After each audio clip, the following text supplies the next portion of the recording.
క్రీస్తునందున ప్రియులారా, ప్రభువైన యేసుక్రీస్తు నామమున మీకందరికీ షాలేం ప్రార్థనా మందిరం తరపున వందనములు శుభములు తెలియజేయుచున్నాము.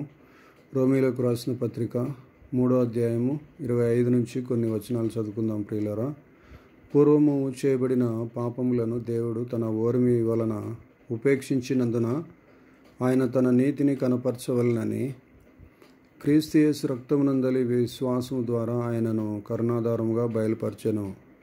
దేవుడిప్పటి కాలమందు తన నీతిని కనపరచు నిమిత్తము తాను నీతిమంతుడును యేసునందు విశ్వాసము గలవానిని నీతిమంతునిగా తీర్చువాడునై ఉండుటకు ఆయన అలాగు చేసెను. కాబట్టి అతిశయ కారణం ఎక్కడ? అది కొట్టివేయబడెను. ఎట్టి న్యాయమును బట్టి అది కొట్టివేయబడెను? క్రియాన్యాయమును బట్టియా? కాదు, విశ్వాస న్యాయమును బట్టియే.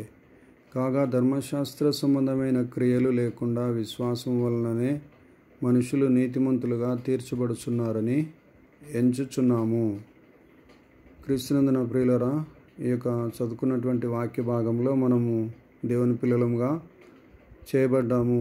యేసుప్రభు రక్తం ద్వారా కడగబడ్డాము. అయితే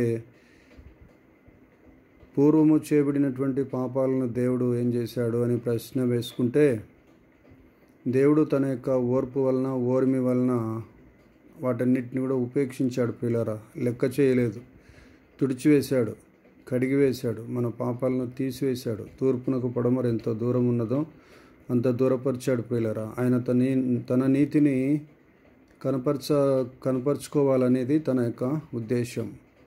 మన నీతిని తొలగించి తన నీతిని కనపరుచుకోవాలని దేవుని యొక్క ఉద్దేశం. ప్రియులారా, కాబట్టి క్రీస్తు యేసు రక్తమునందలి విశ్వాసం ద్వారా ఆయనను కరుణాధారముగా బయలుపరచెను. కాబట్టి మనము క్రీస్తు యేసునందు లేదా క్రీస్తు యేసు రక్తమునందు విశ్వాసం ఉంచటం ద్వారా తండ్రి అయినటువంటి దేవుడు ప్రభు అయినటువంటి యేసుక్రీస్తు ప్రభువారిని కరుణకు ఆధారముగా, కృపకు ఆధారముగా ఆయనను బయలుపరిచాడు. కాబట్టి మన కృపాధారం ఎవరు అంటే మన ప్రియ ప్రభు అయినటువంటి యేసుక్రీస్తు ప్రభువారే.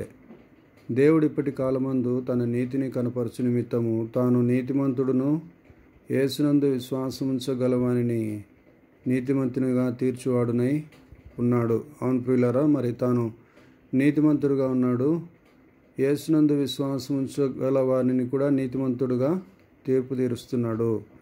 కాబట్టి తాను ఎలాగ నీతిమంతుడో ఆయన నీతిని దేవుడు మనకు, ఆయన నామమునందు విశ్వాసం ఉంచినటువంటి వారికి తన నీతిని అనుగ్రహిస్తున్నాడు. ప్రియులారా, ఆయన అలాగూ నీతిని అనుగ్రహించే దేవుడై ఉన్నాడు. కాబట్టి అతిశయ కారణం ఎక్కడ? మనం అతిశయించాల్సినటువంటి అవసరత లేదు, అతిశయించాల్సినటువంటి వీలు లేదు. అది దేవుని యొక్క కృప మాత్రమే. ఇందులో మన గొప్పదనం ఏమాత్రం కూడా లేదు. ప్రియులారా, అది కొట్టివేయబడెను. ఏది కొట్టివేయబడెను? అతిశయ కారణం అంతా కూడా కొట్టివేయబడింది.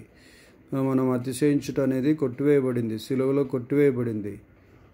కాబట్టి ఆయన యొక్క కృప ద్వారానే మనం నీతిమంతులుగా తీర్చబడుతున్నాం. ప్రియులారా, ఎట్టి న్యాయమును బట్టి ఆ యొక్క అతిశయ కారణం కొట్టివేయబడింది అంటే మనము క్రియల మూలంగా చేసినటువంటి వాటిని బట్టియా అంటే కానే కాదు. ప్రియులారా,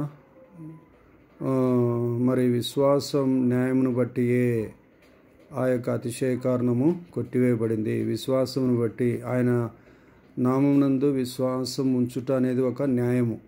కాబట్టి ఆ న్యాయమును బట్టియే మరి అతిశయ కారణం అంతా కూడా, మనం గర్వించే కారణాలన్నీ కూడా కొట్టివేయబడ్డాయి.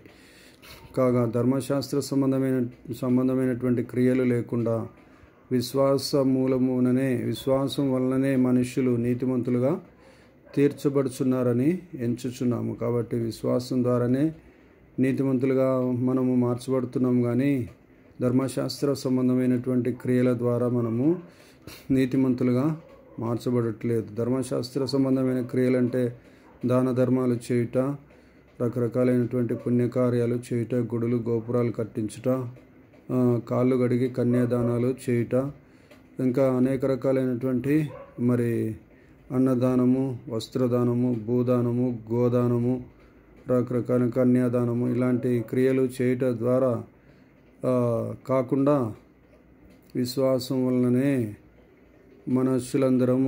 మనమందరం కూడా నీతిమంతులముగా తీర్చబడుతూ ఉన్నామని ఎంచుచున్నాము. కాబట్టి ఆ విధంగా మనమందరం కూడా ధర్మశాస్త్ర క్రియలను బట్టి కాక విశ్వాసం ద్వారానే మనమందరం కూడా నీతిమంతులుగా మార్చబడుతున్నాం ప్రియులారా. కాబట్టి మరి దేవుని చిత్తానుసారమైనటువంటి క్రియలు చేస్తూ దేవుని యొక్క నామమునందు విశ్వాసం ఉంచినటువంటి మనము ఆయన రాజ్యాన్ని కట్టే విషయంలో, ఆయన కొరకు జీవించే విషయంలో, ఆయన కొరకు సాక్షార్థంగా జీవిస్తూ మనము దేవుడు మనకు అనుగ్రహించినటువంటి పనిని సంపూర్తిగా నెరవేర్చి, తండ్రి ఏ విధంగా అయితే ఇచ్చినటువంటి పనిని ప్రభు అయినటువంటి యేసుక్రీస్తు వారు సంపూర్తిగా ఈ లోకంలో నెరవేర్చి తండ్రిని మహింపరిచి ఉన్నారో, అదేవిధంగా మనం కూడా యేసుక్రీస్తు ప్రభు వారు మనకు అనుగ్రహించినటువంటి పనిని సంపూర్తిగా నెరవేర్చి మరి తండ్రిని మహిమపరచవలసినటువంటి వారంగా ఉంటున్నాం ప్రియులారా. కాబట్టి ఆ ప్రకారంగా చేయడానికి దేవుడు తన యొక్క విశేషమైనటువంటి